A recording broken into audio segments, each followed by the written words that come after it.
Bu qiz ko'chada video olayotgan paytda birdaniga 17 yoshli yigit kelib, uni kofe ichishga taklif qiladi. Odatda hayotda shu joyda hammasi tugagan bo'lardi, chunki qizning yoshi 25 ta. Lekin bu video internetda portladi. Sababi 4 million prosmotr bo'ldi va kommentariyada insonlar davom etishni talab qila boshladi.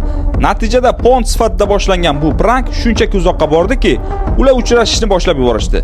Hozirda esa ular birgalikda videolar olishadi. Eng qizig'i, blog orqali nafaqat sevgini topishdi, balki uni monetizatsiya qilishni ham boshlashdi. Reklama olishdi va yaxshigina daromad topishyapti.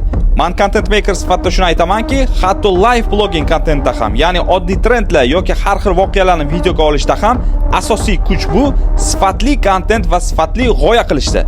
Shu sababli eng birinchi navbatda kontent olishni o'rganish kerak. Men esa mobilografiyada 0 dan daromadgacha kursimni 20 barobar arzon narxga tushirib qo'yganman. 50 dan ortiq darsliklar orqali siz to'g'ri syomka va montaj qilishni, g'oyalar qilishni o'rganasiz. 4 millionlik kursni 200 ming so'mga olish uchun izohlarda kurs deb yozing va sizga Telegramdan bog'lanish uchun havola yuboraman. Video foydali bo'lgan bo'lsa, like bosing va menga obuna bo'lib qo'yishni ham unutmang.